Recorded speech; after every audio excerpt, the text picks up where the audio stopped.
The CBS Radio Mystery Theater presents...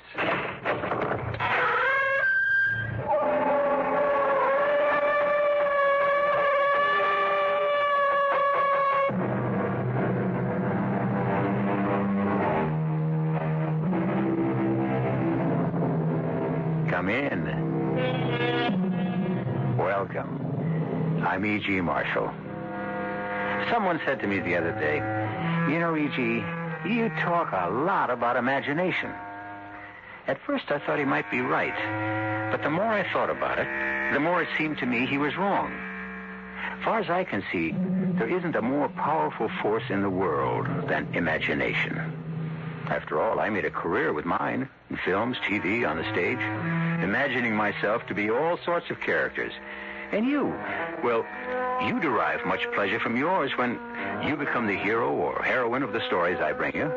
As tonight, each woman will become Dora, and each man, Charles Daring, caught up in circumstances which, well, listen.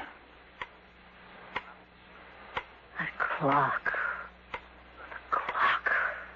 What, Dora? What? Oh, that clock, Charlie. It's going to drive me up the wall. Oh, come on now. It's only a clock. Grandfather clock. It never stops, day and night. It goes on and on like his heart. He said, your Uncle Jonas said that its beat was like his own heart. Steady, solid, never stopping. Charlie, we've got to get out of here. We've got to leave this awful place. I know, but where can we go, Dora? Where? We're trapped.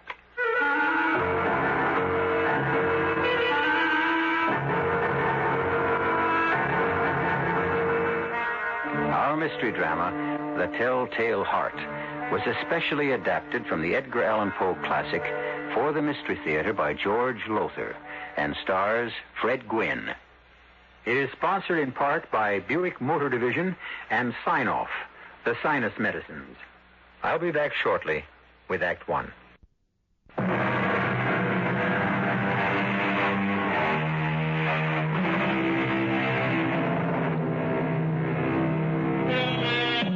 As you know, I've always had an intense interest in diaries, the day-to-day journals of those who, for one reason or another, recorded the events of their daily lives. This strange tale I bring you now is remarkable not only for the horror it records, but also because it was written by a patient in a state asylum for the criminal insane. A man named Charles Daring, who on a day not long ago wrote... True. I am nervous. I've always been nervous, but why do they say I'm mad? My sick nerves had sharpened my senses. Not destroyed them or dulled them. Why, take my sense of hearing. Acute. My ears have all sharp. So, nervous, yes. Mad, no. Judge for yourself. Listen to how calmly I can tell you the whole story of what happened. Beginning with the day I arrived at Uncle Jonas's farm with my dear wife, Dora, and my daughter, Ruth. Well, we're here. I didn't think the old bus would make it. Charlie, are you all right? Yeah. You're trembling. I'm okay. I'm okay. Take one of your pills anyway. I'm okay. I said, Dora, I'm okay. I'm sorry. Guess I am a bit keyed up. Long, tiring trip. Near 14 hours. Worrying the car was going to break down, but I'm all right now. We're here. Looks lonely, Daddy. Real lonely. Oh, Ruthie, it's a roof over our heads till things get better. Hello there. Hello. Here at last, I see. I thought you'd never get here. Of course, you're little Charlie Daring, my nephew. All grown up now, though, huh? Hello, Uncle Jonas. Gosh, it's good to see you. And this beautiful young woman is your wife, Dora, huh? And this charming little girl, your daughter, Ruth. That's right. Well, come on in. our place is might run down, I'm afraid, but, well, you know, I'm not as young as I used to be, and being way out here in what's practically wilderness, it's hard to get help. Well, you'll have me now, Uncle Jonas. Yeah. Only, are you up to working, Charlie? You said in your letter you were sick. Reason you lost your job in the city and couldn't find another. Oh, well, now, about that... Oh, don't be embarrassed, boy. Out with it. Just tell me the truth of it. No. Better still. You tell me, Dora. Charlie isn't really sick. I mean, physically. He's as strong as any other man, and he's healthy, too. Only, it's his nerves, that's all. That's all? Well, that's a lot, ain't it? Well, no, not really. It's just that now and then he gets these terrible headaches that kind of knock him out, and he starts trembling and sweating, and it's kind of a cold sweat. Well, now, this sounds real bad. No, it isn't, Uncle Jonas. Honest. These attacks, they don't happen all the time. Not much, only now and then. And I've got these pills the doctor gave me, and, well, listen, you'll see. I'm going to earn our keep here, Uncle Jonas. Make you glad you took us in when we needed a roof over our heads. I'm a hard worker, Uncle Jonas. A real hard worker. Well, sure you are, Charlie. And I'm sure Dora is, too. Oh, yes. And Ruth. She looks like a good, strong girl for her age. And how old are you, Ruthie? 9, sir. 9 years old. My gracious, would you believe I'm 60 years older than you? Know what I've got it in mind for you to do? No, sir. Something you like. Feeding the chickens. Now, won't that be fun? Oh, yes, sir. Of course it will. And milking the cows. Well, I guess you'll have to learn how to do that, but old Uncle Jonas will show you. Oh, then there's the horses. Jake and Jenny use them for plowing, you know. You'll want to take care of them, feed them, clean their stalls, change their hay. Excuse me, Uncle Jonas. Yes, Charlie, yes? Ruth is a healthy girl, all right, strong for her age and all, but, well, all those chores, I think they might be just a bit too much for her. Oh, no, not at all. Do her good, Charlie. Make a woman of her. Well, look, suppose I milk the cows. But you'll be out in the fields by that time, plowing, seeding, cultivating, getting the crops in and all like that. Oh, yeah. Well, I see. Dora will be so busy in the house, you know, cooking, washing, housework and such. Well, she won't have time for that, so... Oh, no. I got it all figured out, Charlie. You just leave it to me. Well, say now, the way you look, maybe you didn't mean it when you said you meant to work for your keep. Now, time for bed, so I better show you to your room. Bed? But the sun's only just gone down behind the mountain. Yeah, that's right. It gets dark fast this time of year. See, Charlie, I don't like to waste kerosene keeping lamps going all night. But, Uncle Jonas... We get up with the chickens, we go to bed with the chickens, Dora. I was only going to say that we haven't eaten anything since noontime. Oh, hungry are you? Well, yes. Well, let's see what I can scare up in the kitchen. Not much right now, I'm afraid. An old man like me don't eat very much. Kind of get out of the habit.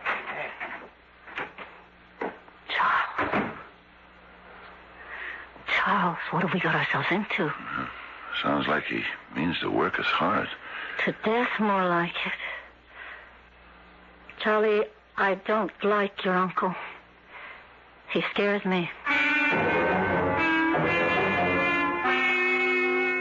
Dora was right.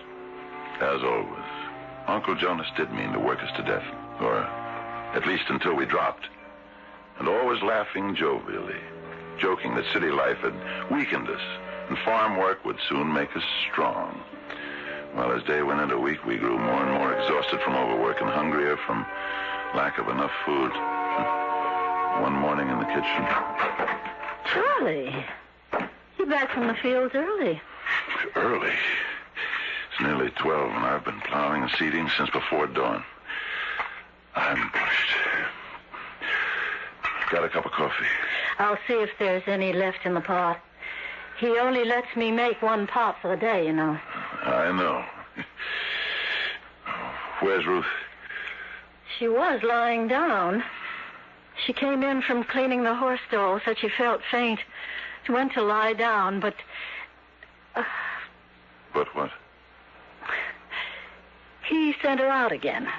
Said there was nothing wrong with her. Said she was faking. I've got to do something about all this. It can't go on. What can you do? We're broke. We're penniless.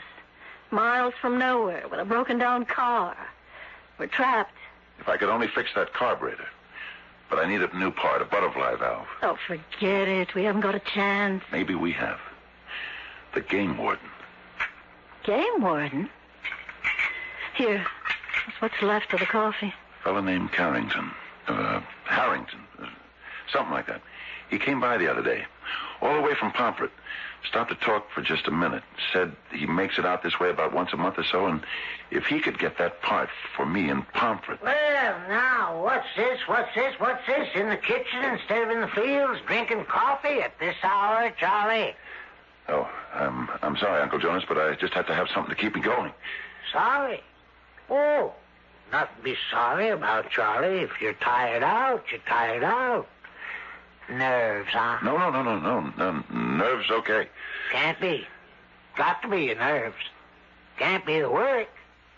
You're not doing that much.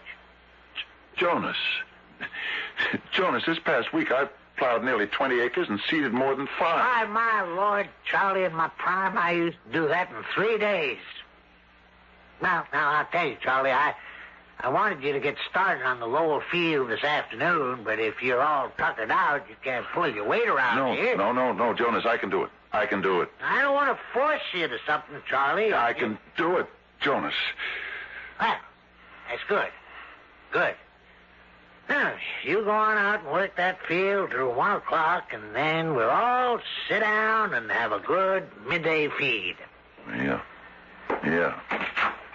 Yeah, sure, Jonas. Sure. A good midday feed? Is that what you said, Uncle Jonas? When are you gonna stop calling me Uncle? Makes me feel old for a pretty young heifer like you to call me Uncle. Much too old. Oh, please. If you don't mind. Now, what have I done? I just put my hands on your shoulders. And where I'd really like to put them. Don't you ever do that again. Well, now, if I'd known you were going to take it like that, I wouldn't have. And I won't, Dora. Never again. Never again, that is, until you ask me.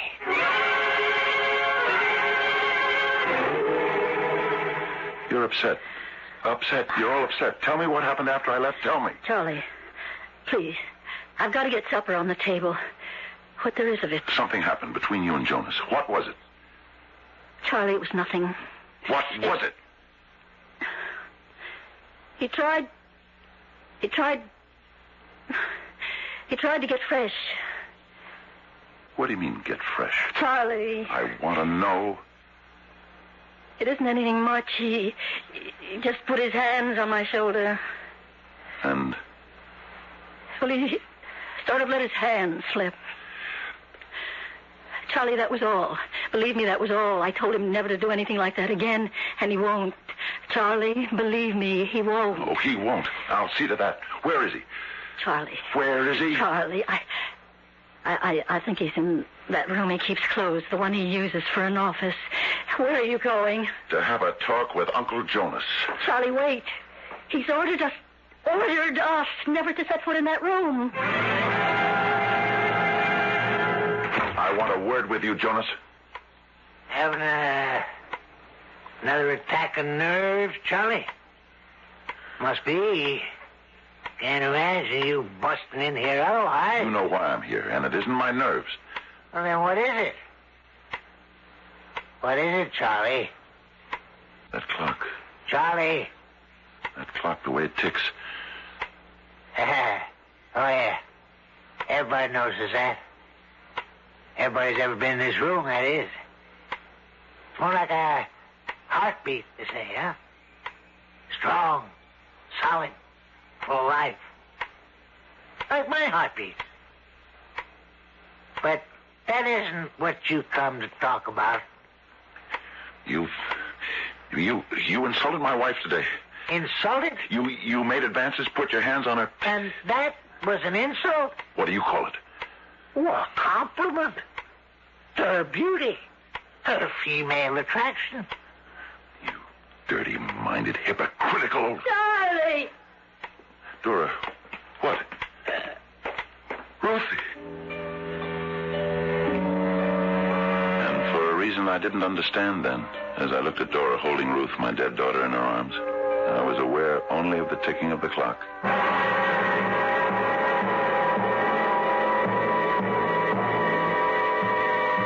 Trapped. Yes, surely that's the word for Charles and Dora Daring, who accepted the help of Uncle Jonas, his offer to come and live on his isolated farm, only to find that his farm is a prison. Charles' diary continues, and we'll read it together, you and I, when I return shortly with Act 2.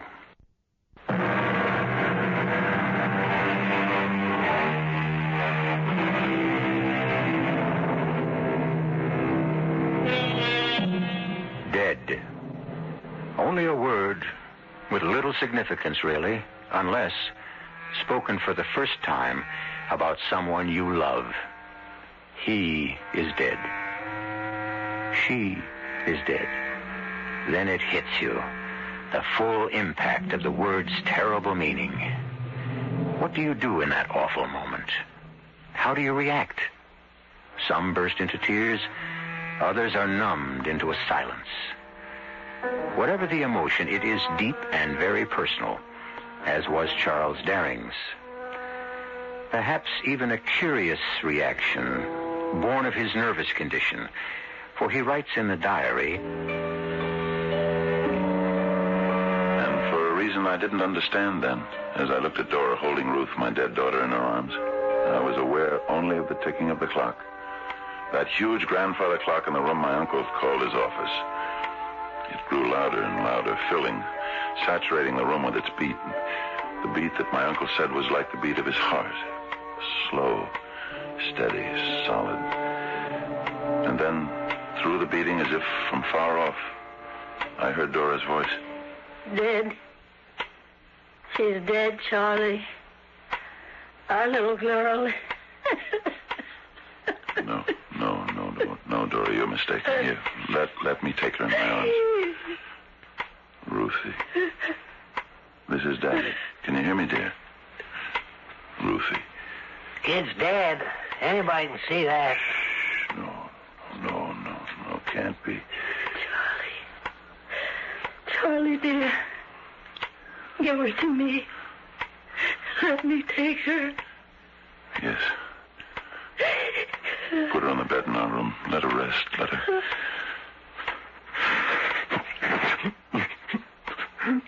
Let her rest. Now, come on now, Charlie. You can't go to pieces. Gotta act like a man. Got to face up. Leave him alone. Huh? What's that? You've killed his daughter. Isn't that enough for one day? Leave him alone.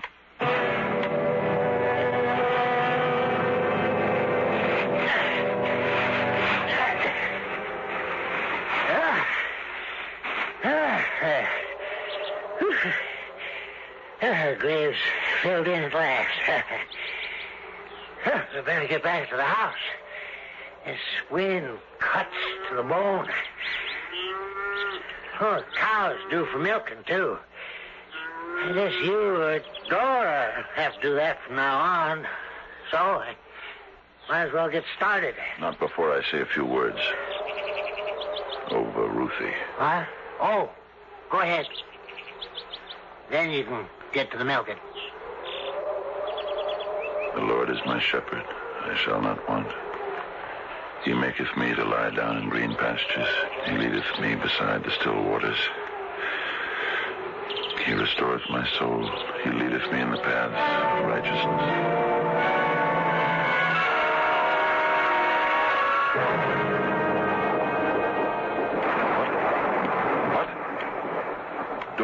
Dora, wake up. I'm not asleep. Listen. It's only the storm, dear. No, not the storm. Listen. To what, dear? The clock. The grandfather clock in Jonas's office. I don't hear it. I never have, Charlie. I hear it. You can't. His office is downstairs at the other end of the house. He keeps the door closed. You're imagining. No, I can hear it. My ears, you know how sensitive they are. Darling, try to sleep. Can't. Keep thinking of Ruthie. Our little Ruthie lying out there alone in the ground, the rain beating down, the cold rain. Try not. And the clock beating like his heart, beating. While hers lies still. Will never beat again. I can't bear it. Darling, I'll get you a pill for your nerves. Don't leave me, don't. The bottle's down in the kitchen. Only a minute. I'll be right back. Only a minute. Oh, Starchy girl. Well, I didn't expect to find you in the kitchen this late. A glass of warm milk to help me sleep. There's a little left. If you'd like some? No, I just came down to get Charlie's pills. Oh, glad you did. Yeah, long time since I've seen a woman in her nightgown. I thought the bottle was on the shelf.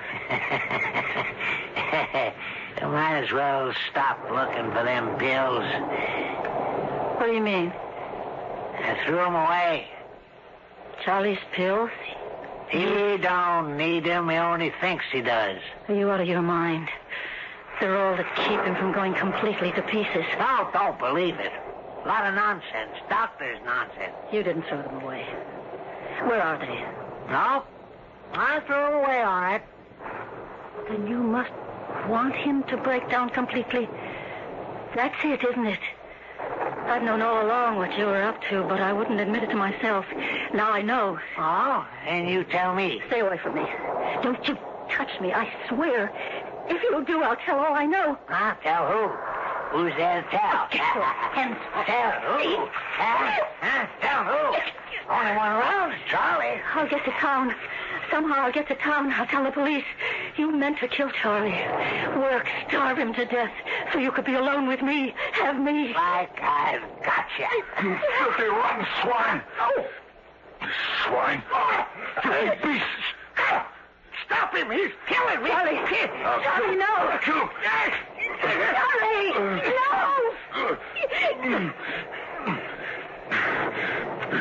If you ever put your dirty hands on my wife again, I'll kill you.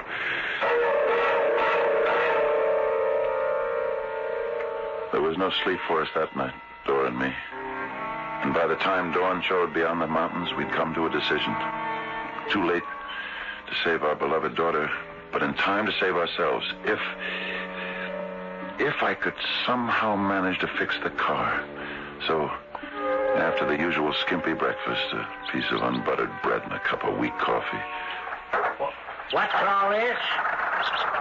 Charlie, what you up to? Getting Dora and me out of here. That's what I'm up to. Oh, now, come on. Hold on, Charlie. Hold on. Let's talk this over. There's nothing to talk over. I don't think I knew what I was doing, Charlie. I really don't think so. Well, you did it, and it wasn't the first time. I know. Starving us to death, working us to death. You killed Ruthie, you did. No. Charlie, you got to forgive me for what I've done without meaning to. You work us and starve us. I thought it was best for you. But I was wrong. And I admit it. And I ask you to forgive me. Well, Don't, Charlie. Don't do it. Oh, now, Dora. Don't you see what he's up to? If we leave, and we're leaving, he loses whatever work he can get out of you before you drop in your tracks. and he loses me. Now, girl, daughter. Don't you daughter me. Any woman could see through the likes of you. You'll kill him. That's why you threw away the pills he needs, and then you'll have me all to yourself. All alone. Out here in this forsaken wilderness. To do whatever you want with. Charlie, get that car running. If it's at all possible, get that car running.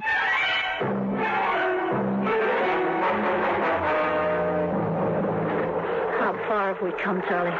Only 6, near 7 miles. That leaves about 25 to Pomfret. If we get over this mountain. Dora. What? I keep wondering, when we get to Pomfret, what do we do? I mean, where will we stay? How will we eat? We can stay in the car for a day or two if we have to. And my suitcase is full of food. Full? I took every scrap of food I could lay my hands on. Good for you. Oh, no. What? Charlie, what? We're cooked, honey. Just plain cooked. What? The butterfly valve. I knew it wouldn't last the trip. But you fixed it once. Yeah, and for the last time. It can't be fixed again. Now, what do we do? We start walking. 25 miles through the mountains. 25 miles. We can't go back. We got to, honey. I'm in no condition to make it 25 miles to Pomfret. You are. You can. You've got to. If we go back, it's death for you. And for me. We can't go back.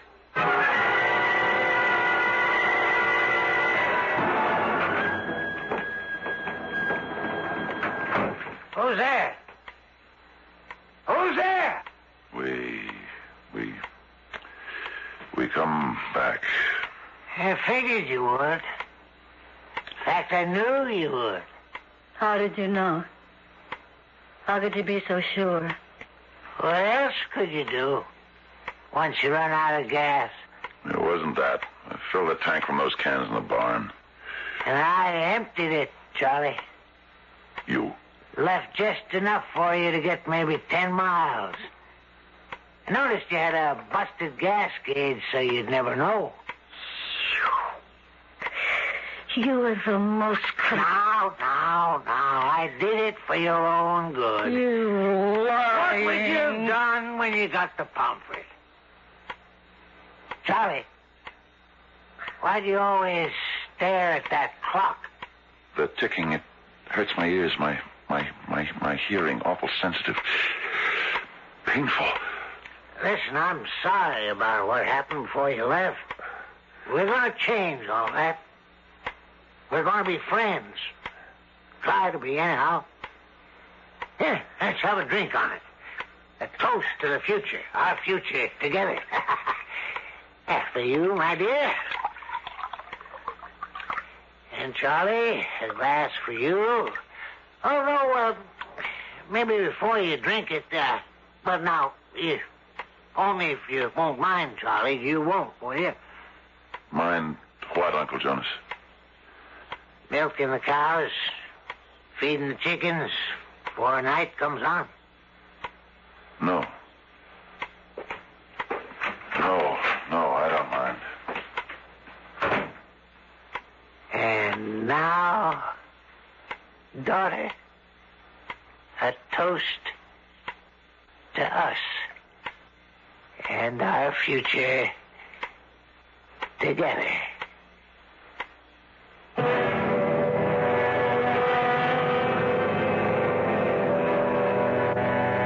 An evil old man, a ruthless old man, and, unhappily, a victorious old man.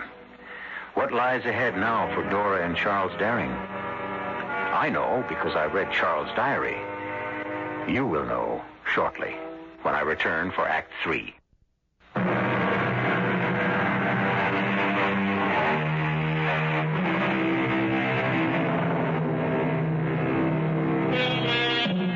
One wonders at times on the nature of evil.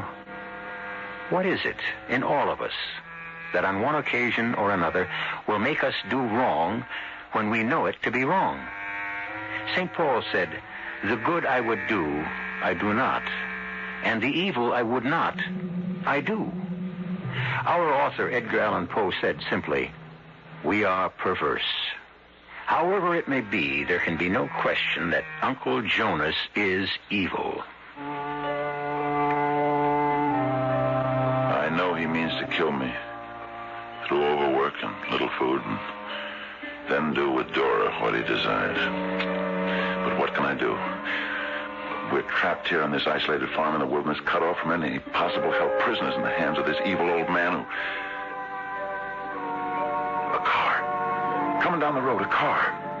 A car. The game warden. I forgot the game warden. Hi there. Hi. Wait up. Wait up. Sure. Well, hello. Daring, isn't it? Yeah. We met once, months ago. Remember? I was plowing the fields and you came by and... Sure, I remember. Listen, I need help. Will you help me? Well, if I can. We tried to get away from here, my wife and I, but our car broke down. Oh, is that your car, half blocking the road 6 miles or so back? Yeah. Carburetor went sour. I tried to fix it, but it didn't hold up. Well, there's not much I can do. I'm no mechanic. No, but you could pick up a carburetor for me in Pomfret, couldn't you? The next time you come out this way... Yeah, sure. I could do that, but... Well, you'll have a long wait. I don't come out this way more than once every other month, thereabouts. Oh, that's okay. I can wait, but will you do it? Sure, glad to. Charlie? Yeah? He wants to see you. Your uncle. All right. Coming. That your wife? Yeah. Oh, no wonder you want to get away from here. If I had a wife as pretty as yours, I wouldn't want her around that dirty old man here.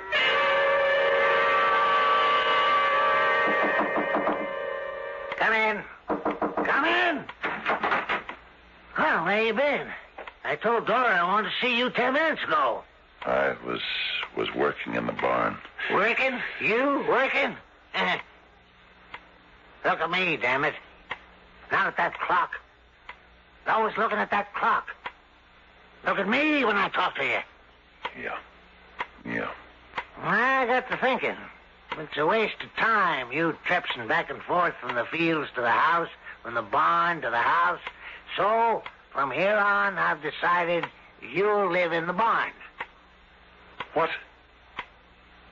You can't do this. Dora and me can't live in the... I didn't say Dora. I said you. Me in the barn. And Dora here? That's right. Dora alone in this house with you? Never. Now, you listen to me. Never. You think I don't know what you're up to? Dora's told me everything. How you've been after her, forcing yourself on her. And if you think if you're alone in the house with her alone at night, you can get what you're after, never. Oh, yes. You fool. Don't you think I planned this from the beginning? From the day I got your sniveling letter begging me to take you in. And the day I laid eyes on her for the first time, I knew then that it was a good plan, and I'd go through with it. You... A simple plan, too. So simple it couldn't go wrong. Starve you, weaken you, work you into your grave. The way you worked Ruthie into hers... No, the child didn't matter one way or the other. It was you. It didn't matter. My little girl, my Ruthie, didn't matter. What? Hey, now, wait a minute, child. You jumped at me. You can't.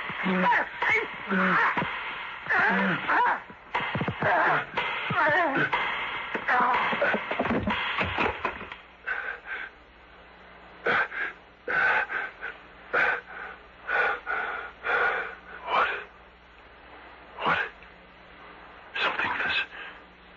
There's something. The clock. Stopped. Strange. Why so suddenly stopped? His heart. He said it was like the beating of his heart. It stopped. Would that mean... on the floor. Jonas, on the floor. Oh, my God.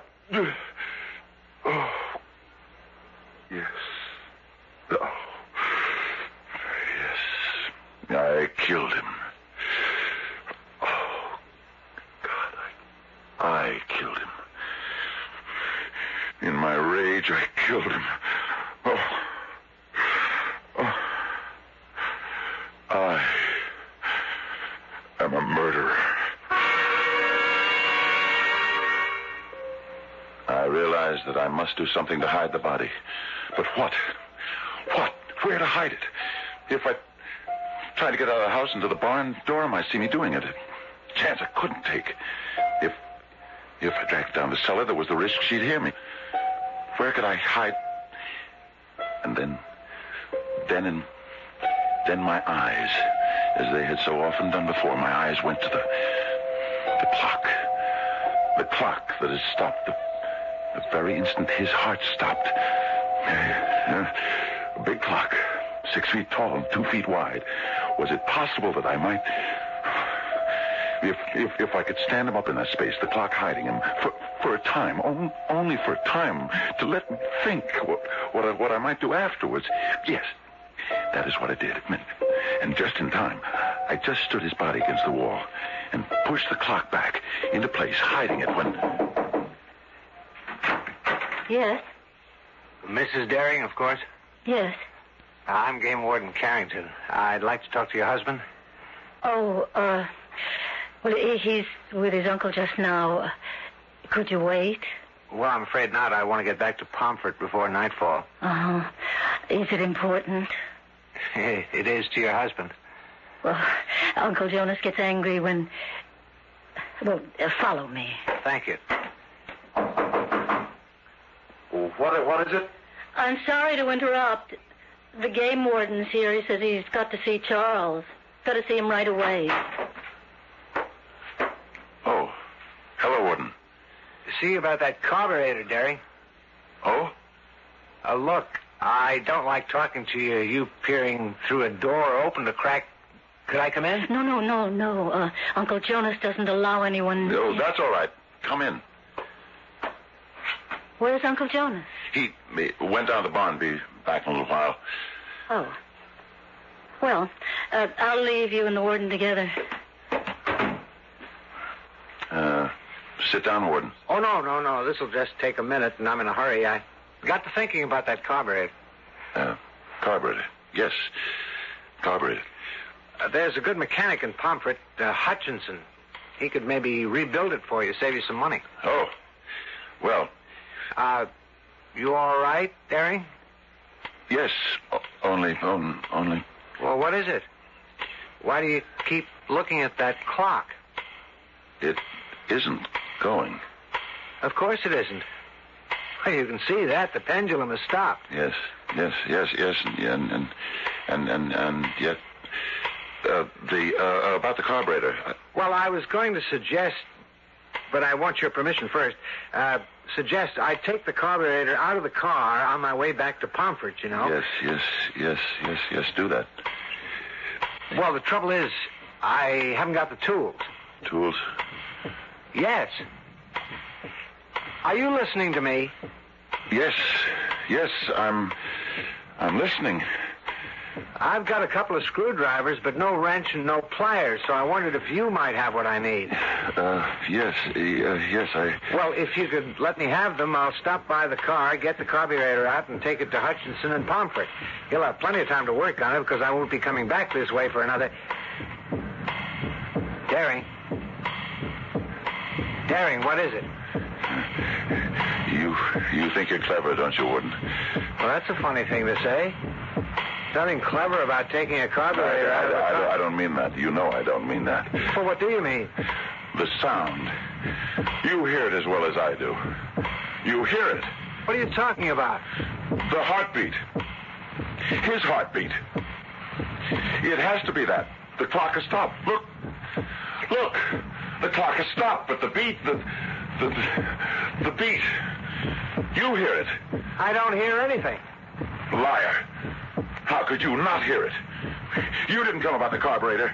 You know I was going to do it. You saw it on my face when we talked out there today. You must have seen it. In my face. Even though I didn't know it. Well, no what? Daring, have you gone mad? Saw what in your face? You were going to do what? Kill him. Kill him. Kill him. Hey, what are you doing? Why are you pulling the clock away from that? Hey, look out! It's falling! See? Oh, good Lord. Good Lord.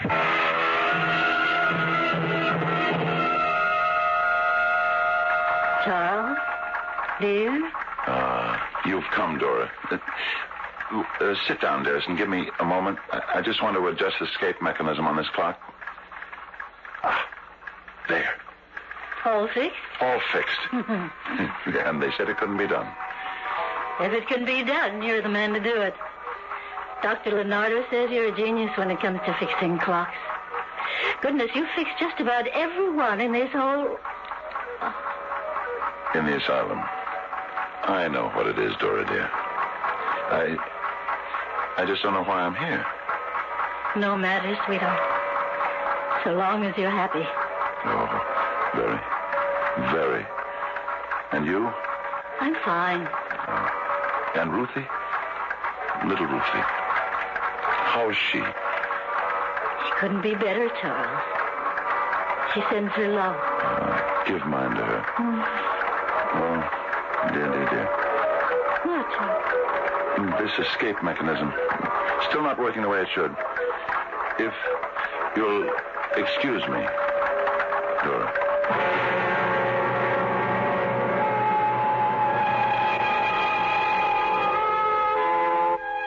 In a little room in a large institution, a very gentle, a very sweet old man tinkers happily with clocks and watches. And an old lady, a very old but very attractive old lady, visits him weekly. He lives in another world, she in this. Small matter. Both are happy. I'll be back shortly.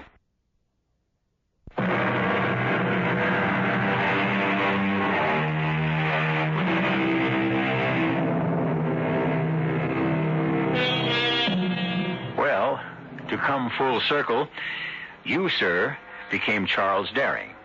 And you, ma'am, or would you prefer Ms., became Dora. And as I pointed out earlier, you couldn't have done it without that miracle imagination. Think.